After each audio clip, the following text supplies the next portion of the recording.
Dubai has set a clear target: 90% of all transactions cashless by 2026. This is not a consumer behavior shift, it is a structural transformation, and it is unfolding through two distinct but strategically aligned agreements. Together, they move Dubai's economy toward digital transactions as the default operating system. The MOU between the Department of Finance and the Dubai Free Zones Council formalizes how government finance systems and free zone operations will align. It signals that digital transactions will be embedded directly into licensing systems, reporting frameworks, and compliance structures. What this means for businesses is clarity. Payment infrastructure is becoming standardized, financial workflows are becoming integrated, and regulatory expectations are becoming predictable. Digital payments are no longer an efficiency upgrade. They are becoming part of the operating framework itself. The agreement between Department of Finance and DIFC moves the strategy from transaction digitization to fintech expansion. It reinforces that Dubai is not only regulating digital finance, it is actively enabling it. Fintech is emerging as one of the fastest scaling sectors within Dubai's financial ecosystem, and the cashless strategy acts as a catalyst. When regulation, infrastructure, and innovation move together, growth accelerates.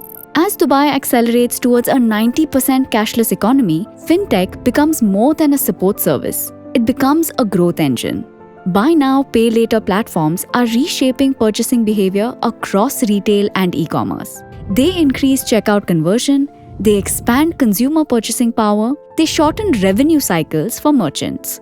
For SMEs operating within Dubai's free zones, faster receivables translate into improved liquidity, and liquidity drives expansion. Dubai-based platforms such as MamoPay are simplifying digital collections for the small businesses. Buy now, pay later integration enables merchants to scale without waiting on traditional credit cycles. For regional e-commerce players, including Indian origin platforms like FirstCry, scalable digital checkout systems become essential when entering a cashless-first market. And for Indian fintech and enterprise SaaS providers operating in high-volume digital ecosystems, including platforms like Paytm, Dubai's digitized free zone framework creates direct integration opportunities across payments, invoicing, and compliance. This is how fintech moves from convenience to competitive advantage.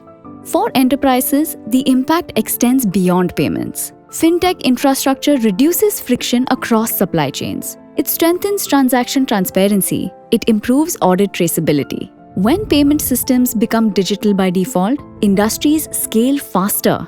Retail expands, e-commerce deepens, SMEs formalize, cross-border trade becomes smoother.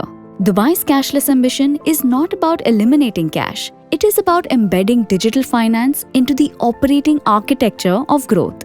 As government systems align, as fintech platforms mature, as cross-border ecosystems integrate, Dubai is designing a financial environment built for expansion. Structured, integrated, digital by default. For Indian companies expanding into Dubai's free zones, whether in e-commerce, fintech, or enterprise technology, this shift reduces transaction friction from day one. It's not about payment preference. It is about structural readiness. It is about operational certainty.